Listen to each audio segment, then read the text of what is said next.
நெற்றிக்கண் திறப்பினும் குற்றம் குற்றமே என சங்க காலத்தில் இருந்தே நேர்மைக்கு எடுத்துக்காட்டாக விளங்கக்கூடிய மீனாட்சி பட்டணத்திலிருந்து வந்து மாண்புமிகு தமிழக முதல்வர் அவர்களின் பொற்கரங்களால் இந்த பரிசினை பெறுவது மிக்க மகிழ்ச்சியாக அளிக்கின்றது.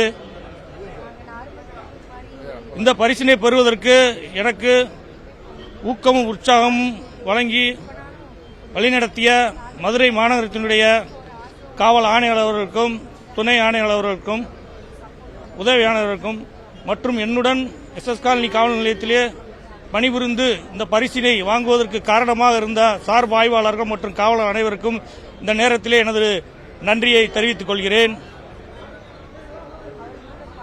இந்த பரிசினை நான் வாங்கும் பொழுது எனது தாய் தந்தையினரும் எனது மனைவி மற்றும் குழந்தைகளும் நண்பர்களும் மற்றும் உறவினர்களும் அதிக மகிழ்ச்சி அடைகின்றார்கள். இதுபோன்று பரிசினை தமிழக அரசு வழங்குவதனால் எல்லா காவலர்களுக்கும் இதுபோன்ற பரிசினை வாங்க வேண்டும் என்ற ஒரு தன்னம்பிக்கை ஏற்படுகிறது.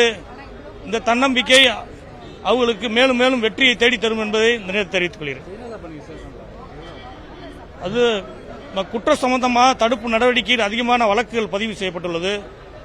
மேலும் தப்பு செய்தவர்கள் மீது உரிய நடவடிக்கை எடுத்து அவர்கள் மீது வழக்கு பதிவு செய்து தண்டனை வாங்கி கொடுப்பதற்காக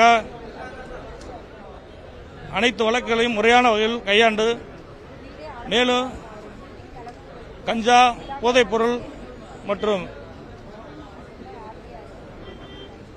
அனைத்து வழக்குகளிலுமே அதிகப்படியான வழக்குகளை பதிவு செய்து அந்த வழக்கின் அடிப்படையிலே அதிகப்படியான மார்க்கு பெற்று எஸ்எஸ் காலனி காவல் நிலையம் முதலிடத்தை பிடித்து பரிசை பெற்றுள்ளது.